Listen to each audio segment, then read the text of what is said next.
नमस्कार, मैं हूं अभिषेक नैन और आप देख रहे हैं बीपी लाइव। इस वक्त हमारी मौजूदगी दिल्ली के जंतर मंतर पे और यहाँ पे आज एनईपी के खिलाफ जो गठबंधन के जो छात्र विंग है उनके द्वारा यहाँ पे प्रोटेस्ट किया जा रहा है। और देख सकते हैं पे हजारों की संख्या पे यहाँ पे छात्र मौजूद हैं। और यहाँ पे मैं बता दूं, यहाँ पे कुछ देर पहले राहुल गांधी, दीपेंद्र हुड्डा और केसी वेणुगोपाल भी आ चुके हैं। उन्होंने अपना जो भाषण दिया, उसके बाद यहाँ पे छात्र लोग यहाँ मौजूद हैं। उनसे कुछ छात्र हैं यहाँ, उनसे हम बात करेंगे और जानेंगे कि आखिरकार क्यों यहाँ पहुंचे हुए। आप जो यहाँ जो प्रोटेस्ट हो रहा है किसके खिलाफ?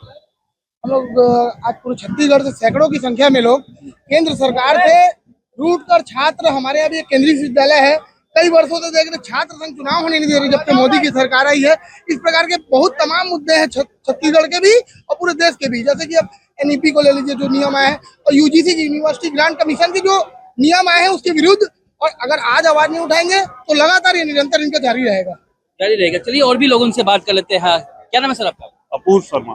अपूर्व जी, जो आज ये प्रदर्शन हो रहा है, यहाँ पे प्रोटेस्ट हो रहा है एनईपी के खिलाफ, तो आखिर क्या क्या कहना चाह रहे हैं? एनईपी और यूजीसी का जो ड्राफ्ट है, ये दोनों के खिलाफ ये विशाल जो प्रदर्शन संसद घेराव है आज यहाँ पर। जिस तरह से जो आरएसएस की मानसिकता थोपने का काम यूजीसी के ड्राफ्ट के माध्यम से ये सरकार कर रही है, इसमें किसी भी पीएचडी की एनईटी की जरूरत नहीं है। आप एक सुपरवाइजर हैं और एक विशेष विचारधारा मानसिकता का आप काम करते हैं, कार्यक्रम में शाखाओं में जाते हैं, आपको उठा के किसी भी विश्वविद्यालय का वीसी बना दिया जाएगा।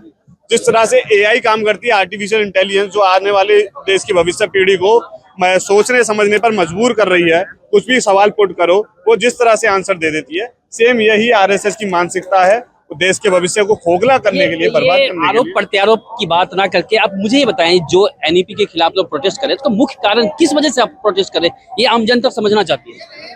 आम जनता सब वाकिफ है इन सवालों से, लेकिन हम गूंगी बहरी सरकार को जगाना चाह रहे हैं कि देश के, भारत के लोगों ने इस बिल को, इस छात्रों ने इस एनईपी को रिजेक्ट करके आज इस विशाल भीड़ के साथ ऐलान कर दिया है कि हमें जहां तक, जिस स्तर तक जाना पड़ेगा, हम जो करना पड़ेगा छात्रों को, इसको बर्दाश्त नहीं करेंगे, इसको रिजेक्ट करवा के। और भी लोग हैं वहाँ, उनसे बात करते हैं। क्या नाम है आपका? अचल नाथ। देखिए, हम यहाँ पे राजनीति की बात नहीं करेंगे, आप लोग प्रोटेस्ट कर रहे हैं, इसकी मुख्य जो मांग, मुख्य मुद्दा क्या है, जो कि दर्शक समझना चाहते हैं। प्रोटेस्ट तो होता रहता है, राजनीति होती रहती है, लेकिन मुख्य मुद्दा, इसका मतलब क्या है? प्रोटेस्ट कर रहे हैं तो इसका वजह क्या है? देखिए, जिस प्रकार से UGC, university guarantee commission, NEP, new education policy, छात्र संघ चुनाव, इन तमाम मुद्दा आज देश के युवाओं के सामने है। जिस प्रकार से देश के युवा आज के, उनके माता पिता किस परिस्थिति से अपने बच्चों को पढ़ा करके आज ग्रेजुएशन कंप्लीट कराते हैं, उनको ग्रेजुएट करते हैं, उसके बाद छात्र छात्राएं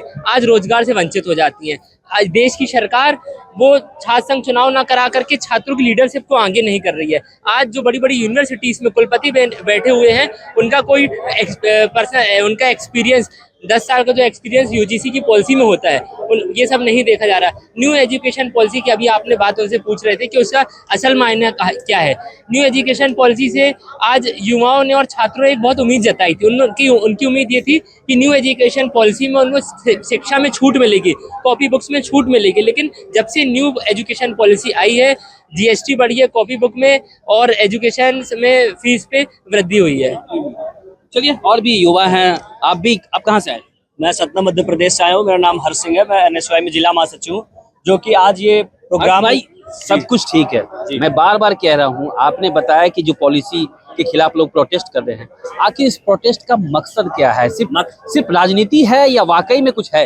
ये राजनीति नहीं है। करोड़ों जो युवाओं को जो पेपर घोटाले हो रहे हैं, जो नीट एग्जाम के मतलब रिजल्ट जो इतना घपला हो रहा है और एग्जाम्स नहीं हो रहे हैं, इतने लाखों लोग, करोड़ों लोग बेरोजगार हैं, उनके खिलाफ मतलब जो उनकी आवाज हम उठाने का काम कर रहे हैं। और ये काम केवल सरकार को जगाने का काम है कि सरकार को जगना चाहिए कि इतनी बेरोजगारी बढ़ रही है। आज का युवा परेशान है, लोग, नौकरियां भी नहीं मिल रही हैं, अगर मिल रही हैं तो उसमें पेपर पहले से ही लीक हो जाते हैं। इसमें सरकार को ध्यान देना पड़ेगा। इसी के विरोध में हम सब यहाँ पे एकत्रित हुए हैं, लाखों करोड़ों की तादाद में। अभी राहुल जी आए थे यहाँ पे, और हम सब यही चाहते हैं कि सरकार को इसमें जगना चाहिए। मणिपुर में इतनी बड़ी हिंसा हुई, वहां पे कोई, ना तो प्रधानमंत्री ने गए ना गृह मंत्री, वहां कोई सुध लेने वाला नहीं है, जबकि राहुल गांधी जी वहां पे गए। तो ये बताइए, नेशनल एजुकेशन पॉलिसी आया है, तो ये जो छात्रों के लिए पॉलिसी आया, उसमें क्या गलत आ गया जो आप लोग प्रोटेस्ट करते हैं?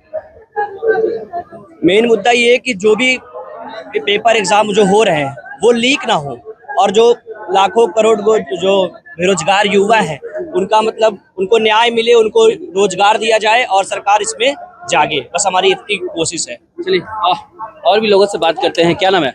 मेरा नाम सौरभ झा है। कहाँ से आए हो? मैं गांधीनगर से आया हूँ, मैं दिल्ली विश्वविद्यालय। दिल्ली से। जी जी। सौरभ भाई, एनईपी नेशनल एजुकेशन पॉलिसी में ऐसी क्या खामियां है जिसको लेकर आप प्रोटेस्ट कर रहे हैं? सर देखिए, जो क्योंकि शिक्षा राजनीति की बात मत कीजिएगा, आरोप प्रत्यारोप चलता रहता मैं है। बताता हूँ, मैं एक आम छात्र। नहीं, पब्लिक समझना चाहती है कि आप लोग प्रोटेस्ट कर रहे हैं, तो आखिरकार वजह क्या है, उसका मेन मुद्दा क्या है? सर मैं बता रहा हूँ, देखिए, आम छात्र ये नहीं चाहता कि आपके जो एजुकेशन सिस्टम है उसको लेंथी बना दिया जाए। एजुकेशन सिस्टम को आप एकदम क्लीन रखिए। जो एक प्रणाली चलती हुई आ रही थी, उससे क्या छात्र आईएएस अधिकारी नहीं बनते थे, देश के अंदर डॉक्टर नहीं आते थे, इंजीनियर नहीं आते थे।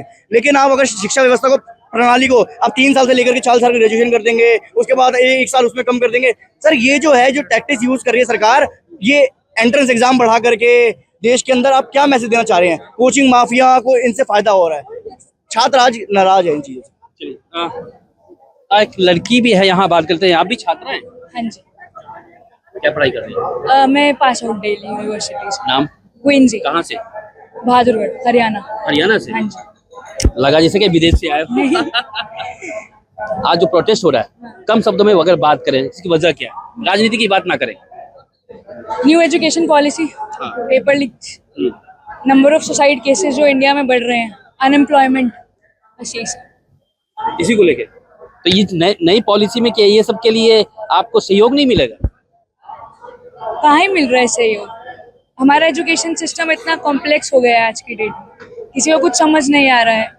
एनटीए जो है और ये सब है, जो भी जितनी भी एग्जामिनेशंस हेड है, सीयूईटी लॉन्च किया है, उसका प्रोसेस इतना कॉम्प्लेक्स कर दिया आज की डेट में, जो पहले से मतलब अब बच्चों को समझ नहीं आता है। हमारे दिल्ली यूनिवर्सिटी में या कहीं भी बहुत जगह से लोग पढ़ने आते हैं, उनके पास इतना बैकग्राउंड नहीं होता है अच्छा, वो कुछ ही अच्छे स्कूल से नहीं पढ़े, एक नॉर्मल स्कूल से पढ़े, उनके पास नहीं है, उनके पास फैसिलिटीज नहीं है, उसको कैसे एक्सेस करें जब तक उनको एक प्रॉपर नॉलेज नहीं मिलेगी। पहले जो था हमारा एजुकेशन सिस्टम बहुत ही क्लियर, फ्लेक्सिबल, जो कि इस टाइम पे नहीं है। हाँ। चलिए, बहुत बहुत शुक्रिया। तो हमारी मौजूदगी थी दिल्ली के जंतर मंतर पे, और यहाँ पे हजारों की संख्या में छात्र यहाँ पे गठबंधन के लोग पहुंचे हुए, और वहीं बड़े नेता भी यहाँ पे मौजूद थे। उन्होंने बाकायदा यहाँ पे लोगों से जो उम्मीद की और सरकार के खिलाफ लगातार प्रोटेस्ट करने की बात की। उनको कहना है कि अगर इस एनईपी की बात करें, नेशनल एजुकेशन पॉलिसी और यूजीसी की बात करें, तो ये पॉलिसी बहुत ही लेंदी है, इसको सुलभ करें ताकि छात्र को सही से एजुकेशन व्यवस्था सुचारू रूप से मिल सके और वो बच्चे आराम से पढ़ सके, ताकि किसी भी तरह कोई परेशानी ना हो। Abhishek Nain, ABP live, Delhi.